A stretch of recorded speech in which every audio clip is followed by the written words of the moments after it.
vibrant, sunrise Andhra Pradesh.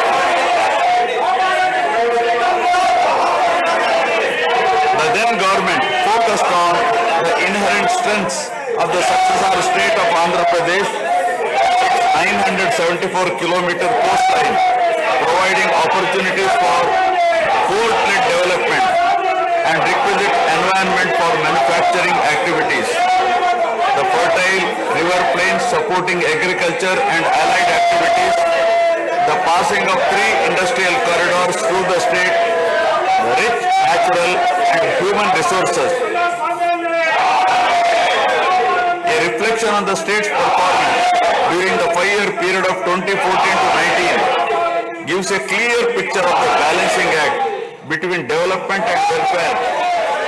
Completion of prestigious Pattasima project by linking of rivers Godavari and Krishna in a record time of 1 year. Completion of 72% of Polavaram project so that it could be made fully operational by 2021. Prioritization of other irrigation projects, drought proofing measures, real-time governance, development of Amaravati region through land pooling, construction of new secretariat and legislature building are a few examples worthy of mention. All the milestones achieved during 2014 to 19 were possible because of the visionary leadership of Sri Cmchandrababu, the Honorable Chief Minister of Andhra Pradesh. In this regime, the state attracted marquee FDIs like Kia Motors, emerging as #1 state continuously in ease of doing business ranking. Under his able leadership, the state attracted several investments in various sectors. The government initiated development of Kakinada SEZ port, Bhavanapadu and Ramayapatnam ports, expanded airports and increased the state road network. The development of infrastructure was balanced with welfare measures such as increase in old age pension, farm loan waiver, scholarships to students, construction of houses, etc. These development and welfare measures led to compound annual growth of 13.5% between 2014 to 19. While the state was set to take off on the path of high growth, the change of regime in 2019 again brought back the disturbing time for the nascent Andhra Pradesh. The state that already bore front of bifurcation in 2014 was rather unfortunate to have witnessed yet another bigger debacle in the form of inept governance, where the people were threatened and officers demoralized. In fact, the damage and losses during the period 2019 to 24 have been more severe compared to the state reorganization in June 2014. The government that assumed charge in 2019 started a destructive note with demolition of Praja Vedike that continued unabated till the end of the regime 2024. During this regime, democracy was at peril. People were in a state of fear and hardly enjoyed any freedom of living.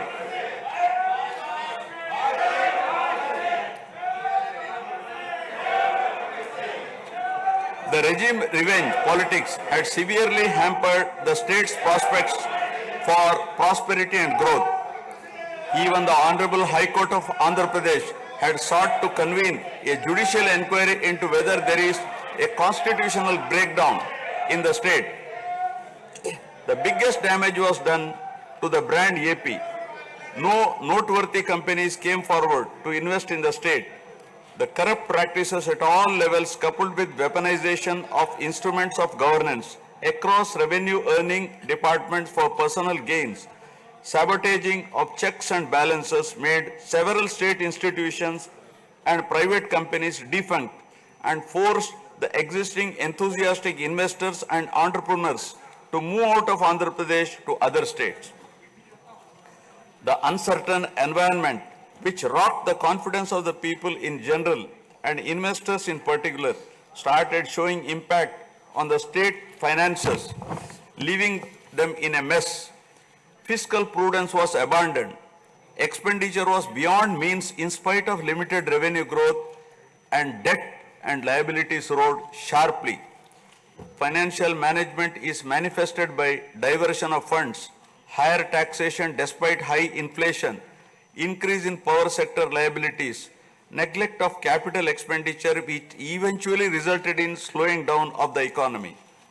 The enormous gap in resources was sought to be met repeatedly by borrowings through corporations and forcing them to spend on government expenditure, and in the process weakening the corporations.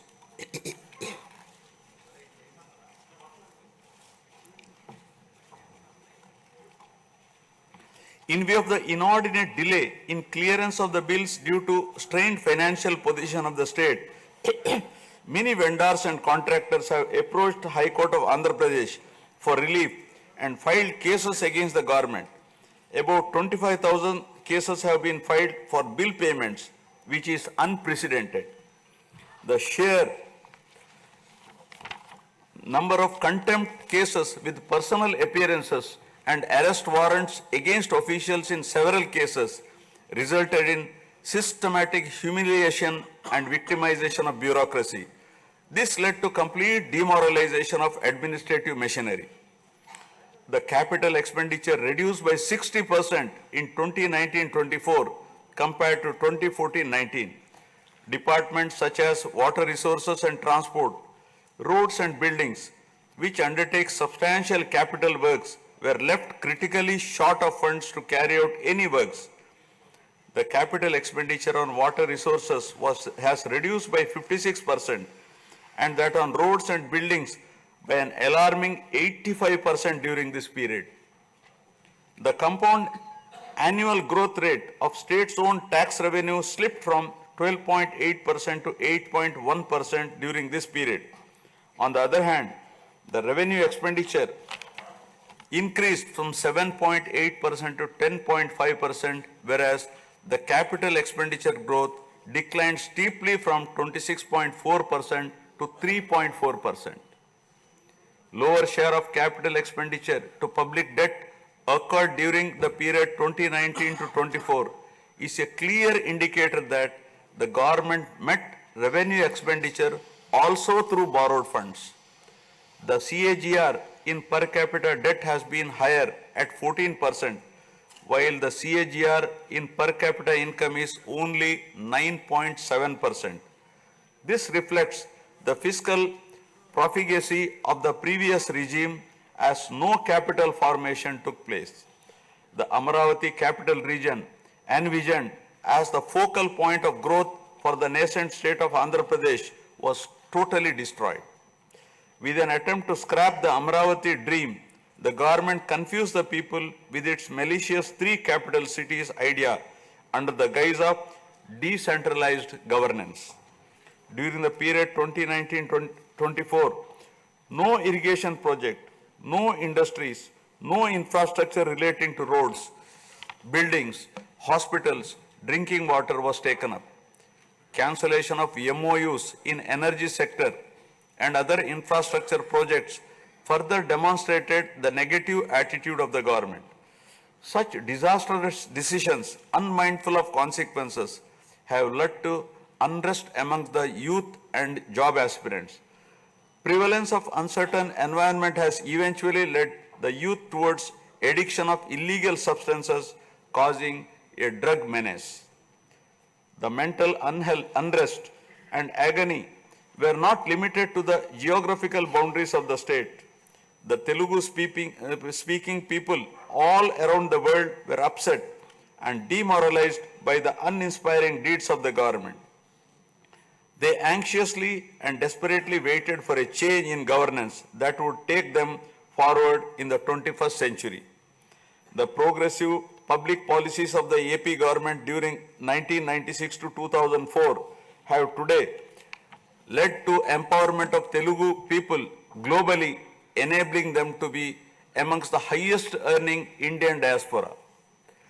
The condemnation of demolition approach of the previous government by the people of the state, NRIs and other supporters culminated in a change in government. A huge and historic mandate has been given to the NDA, hitting an unprecedented 93% strike rate, thus reaffirming faith in democracy.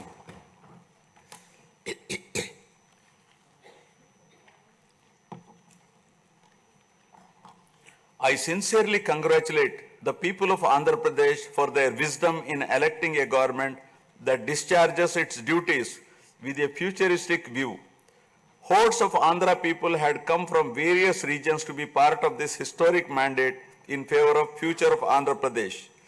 The new government has a perfect blend of fresh and experienced honorable members in the assembly.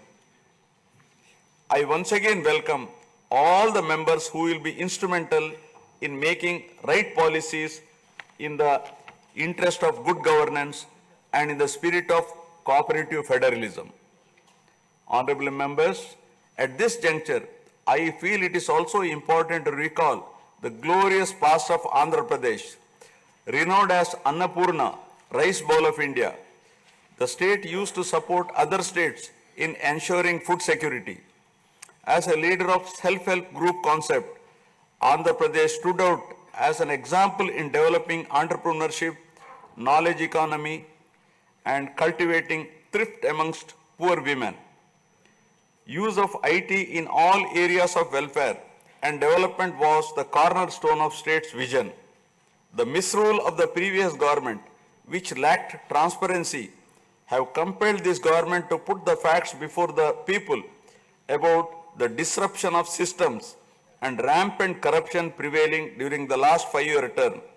Accordingly, my government has released a series of white papers highlighting numerous discrepancies in fund utilization, misappropriation, resulting in huge loss to the state exchequer and the natural resources base of the state.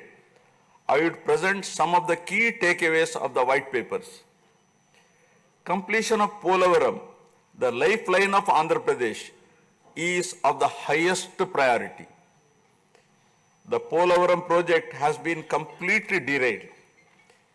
Introduction of reverse tendering and cancelling the agreed contracts have caused an irreparable damage not only to the project but also to the concept of interlinking of rivers and irrigating every acre of land. Unilateral announcement of 3 capitals for the state resulting in 1,631 days of farmers' protest. Modification of jurisdiction of the Capital Region Development Authority to 6,993 square kilometers. Shelving preparation of regional master plans. Completing the land acquisition in only 191 acres are some of the events that halted the progress of CRDA. This led to a potential loss of about 7 lakh jobs and estimated loss of wealth of about rupees 2 lakh crore along with loss of investment and growth opportunities. Andhra Pradesh, which enjoyed the distinction of being the first state in the country to have introduced reforms in the power sector in 1990s, had achieved energy sufficiency from 1996 to 2004. After bifurcation, the state faced an energy deficit of 22.5 MU per day. Again, by bringing second generation's reforms in energy sector and promoting renewable energy, the state become energy surplus by